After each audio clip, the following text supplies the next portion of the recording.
Now Jacob saw that there was grain in Egypt, and Jacob said to his sons, "Why do you look at one another?" He said, "Behold, I have heard that there is grain in Egypt. Go down there, and buy for us from there, so that we may live and not die." Joseph's 10 brothers went down to buy grain from Egypt. But Jacob didn't send Benjamin, Joseph's brother, with his brothers, for he said, lest perhaps harm happen to him. The sons of Israel came to buy among those who came, for the famine was in the land of Canaan. Joseph was the governor over the land. It was he who sold to all the people of the land. Joseph's brothers came and bowed themselves down to him with their faces to the earth.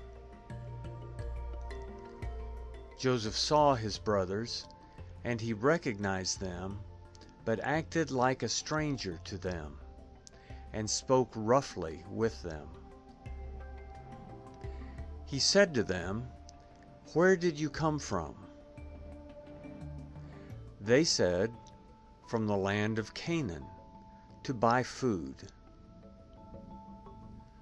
Joseph recognized his brothers, but they didn't recognize him. Joseph remembered the dreams which he dreamed about them, and said to them, "You are spies. You have come to see the nakedness of the land." They said to him, "No, my lord, but your servants have come to buy food. We are all one man's sons. We are honest men. Your servants are not spies." He said to them, "No, but you have come to see the nakedness of the land." They said, "We, your servants, are 12 brothers, the sons of one man in the land of Canaan. And behold, the youngest is today with our father, and one is no more." Joseph said to them, "It is like I told you, saying, 'You are spies.' By this you shall be tested. By the life of Pharaoh, you shall not go out from here unless your youngest brother comes here. Send one of you, and let him get your brother, and you shall be bound, that your words may be tested, whether there is truth in you, or else by the life of Pharaoh, surely you are spies." He put them all together into custody for 3 days. Joseph said to them the 3rd day, "Do this and live, for I fear God.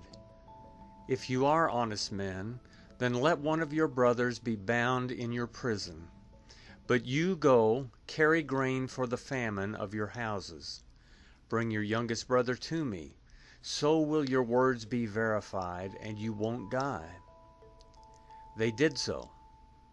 They said to one another, "We are certainly guilty concerning our brother, in that we saw the distress of his soul, when he begged us, and we wouldn't listen. Therefore this distress has come upon us." Reuben answered them, saying, "Didn't I tell you, saying, 'Don't sin against the child,' and you wouldn't listen? Therefore also, behold, his blood is required." They didn't know that Joseph understood them, for there was an interpreter between them. He turned himself away from them and wept. Then he returned to them and spoke to them, and took Simeon from among them, and bound him before their eyes. Then Joseph gave a command to fill their bags with grain, and to restore each man's money into his sack, and to give them food for the way. So it was done to them.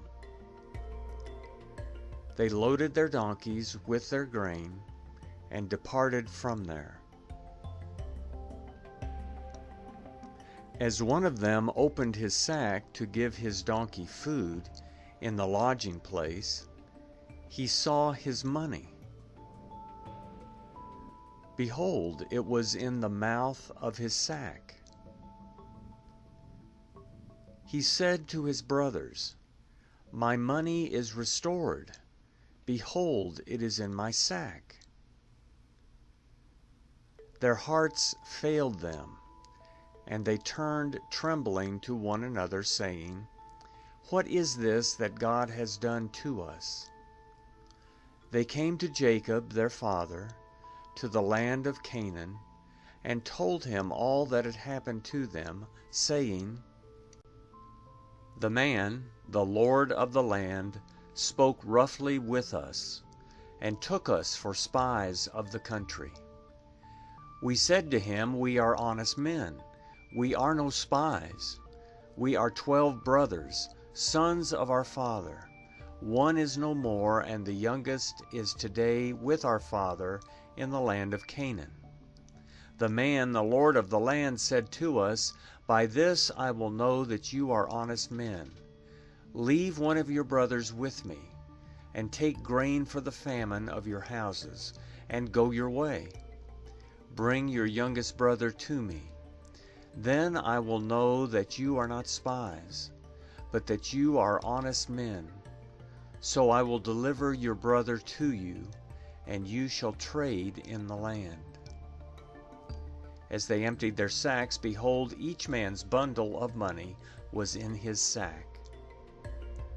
When they and their father saw their bundles of money, they were afraid.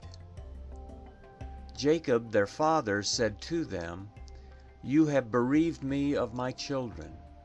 Joseph is no more, Simeon is no more, and you want to take Benjamin away. All these things are against me.' Reuben spoke to his father, saying, 'Kill my 2 sons if I don't bring him to you. Entrust him to my care, and I will bring him to you again.' He said, 'My son shall not go down with you, for his brother is dead, and he only is left. If harm happens to him along the way in which you go, then you will bring down my gray hairs with sorrow to Sheol.'